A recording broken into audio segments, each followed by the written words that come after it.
Kita bicara soal pendidikan lah. Pendidikan kayak Harvard, Oxford, dan kawan-kawannya sebenarnya juga mengadopsi wakaf, cuman namanya berbeda. Assalamualaikum warahmatullahi wabarakatuh. Selamat datang kembali di channel YouTube Tindi Handianto. Channel akan membahas soal bisnis, keuangan, dan juga ekonomi syariah. Nah, di video kali ini kita akan membahas terkait dengan wakaf. Jadi, beberapa hari yang lalu gue dilantik sebagai pengurus dari namanya Forkafi, Forum Konten Kreator Wakaf Indonesia. Tugasnya sebenarnya sangat sederhana, yaitu bagaimana kemudian bisa meningkatkan literasi wakaf di Indonesia. Karena memang kalau kita bicara soal wakaf, itu literasinya masih sangat-sangat minim.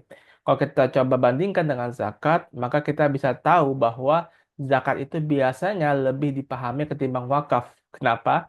Salah satu faktornya pastinya karena zakat itu sifatnya wajib. Makanya gencaran informasi terkait dengan zakat itu sangat-sangat tinggi. Dan ya sudah banyak orang tahu tentang zakat, khususnya zakat fitrah ya. Mungkin kalau zakat mal beberapa orang masih masih perlu mengetahui lebih lanjut gitu ya. Cuma kalau zakat fitrah siapa sih yang nggak tahu gitu ya. Pasti informasinya sudah sangat-sangat banyak tersebar. Nah, lepas dari zakat teman-teman semua itu kan sifatnya wajib ya. Itu kita nggak bisa pungkiri. Tapi sebenarnya ada satu elemen lain dalam keuangan syariah yang memang harus kita ketahui, yaitu adalah wakaf. Nah, ini memang sifatnya sunnah teman-teman. Tapi yang sunnah ini sebenarnya punya dampak yang luar biasa.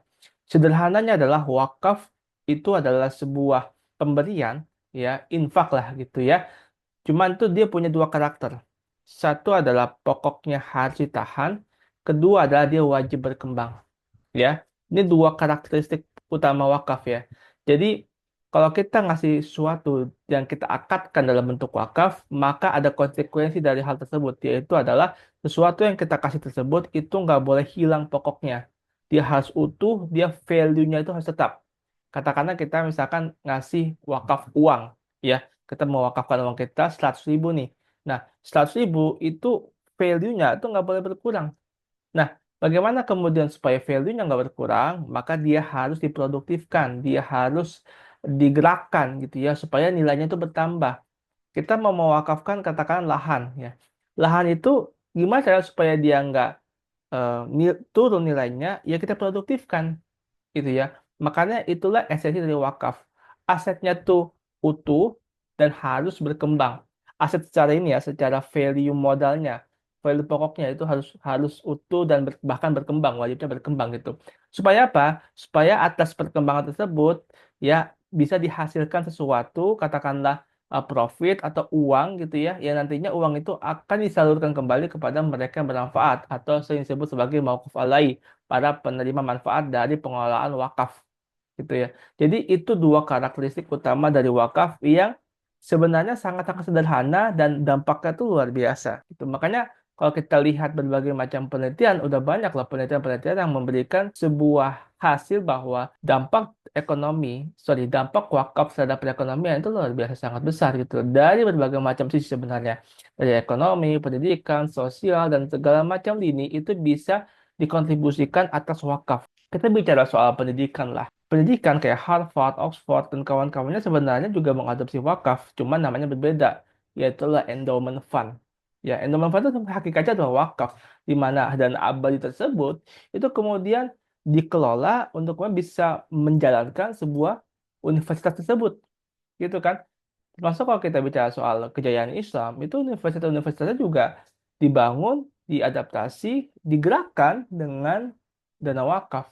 Jadi kalau kita bicara soal dampak wakaf itu luar biasa banyak banget gitu ya. Cuman memang lagi-lagi pemahamannya atau literasinya masih sangat-sangat minim. Oleh karenanya di video ini gue pengen menegaskan atau kembali untuk menguatkan soal literasi wakaf gitu ya. Jadi secara singkat gue pengen menyampaikan bahwa teman-teman perlu tahu nih terkait dengan wakaf supaya kita bisa memahami lebih lanjut terkait dengan wakaf dan kabar bagusnya adalah teman-teman bisa untuk berkontribusi tentang wakaf, berkontribusi untuk berwakaf.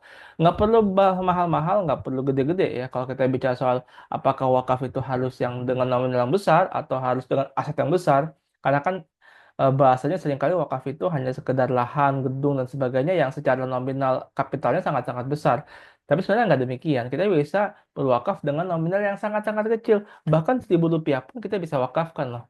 Jadi kita eh, jangan sampai berpikir bahwa wakaf itu hanya untuk orang-orang kaya. Enggak. Wakaf itu bisa untuk siapapun dan kalian pun bisa juga ikut berwakaf dan bisa memberikan kontribusi yang luar biasa karena dampak atas wakaf ini luar biasa bagi perekonomian. Oke, mungkin sekian terkait dengan informasi ini teman-teman semua. Harapannya video ini bisa membuka wawasan teman-teman semua terkait dengan wakaf. Walau alam bisawab, semoga Allah memberkahi kita semua dan memberikan keberkahan untuk kita semua. Terima kasih. Wassalamualaikum warahmatullahi wabarakatuh.